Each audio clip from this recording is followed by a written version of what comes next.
Hey everybody, got an awesome video for you here today. Today I want to get into the T&P valves on residential water heaters. Let's get into it right now.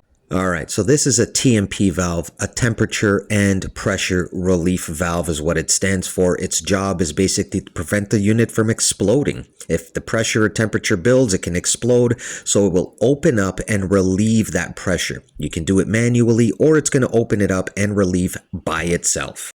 So what does the T&P valve do? Well, it opens if the pressure or temperature is too high, and it does that to relieve the pressure in the tank, or else kaboom, right?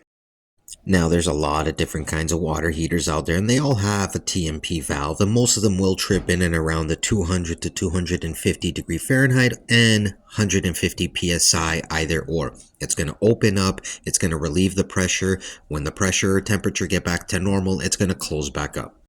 Now here's one I was working on recently. If they do leak on you, you do want to change them out. Even if you can patch it up to get it to stop leaking, you definitely want to change it out anyway. Just make sure when you do change it out, you got the same specs. This one here, you can see 150 psi, 210 degrees Fahrenheit. Make sure it's exactly the same, okay?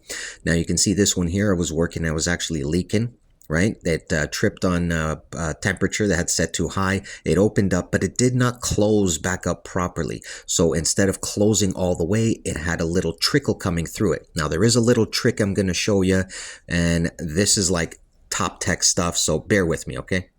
So you see this little pin here? That is your control mechanism for your T&P valve. When it's pulled out, it opens the flow of water, allows water to come out. When it's closed, it closes back up and stops that flow of water, okay? You can see me here, I'm testing this every year or so. You want to test your T&P valve to make sure it actually is working. If there's an issue with the T&P valve, you want to make sure you address it so it doesn't explode, right? So here I was just testing it. After it closed back up, this is normal.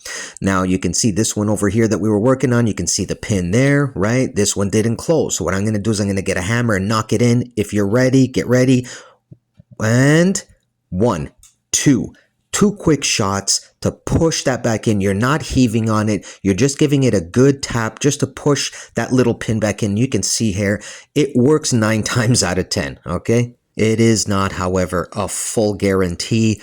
It may not work. 9 times out of 10, it will. That one time it won't, and you will have to replace the T&P valve. I would suggest, however, replacing it anyway, because if it does happen again, the likelihood of that thing not closing back up and leaking all over the place are very high, and I would probably say that's exactly what's going to happen. Sooner or later, it may trip again, and if it does, you can almost be guaranteed it ain't going to close, all right? And that's all there is to it, folks. I'm all out of fun. Gotta run. Y'all take care. Have a good one now.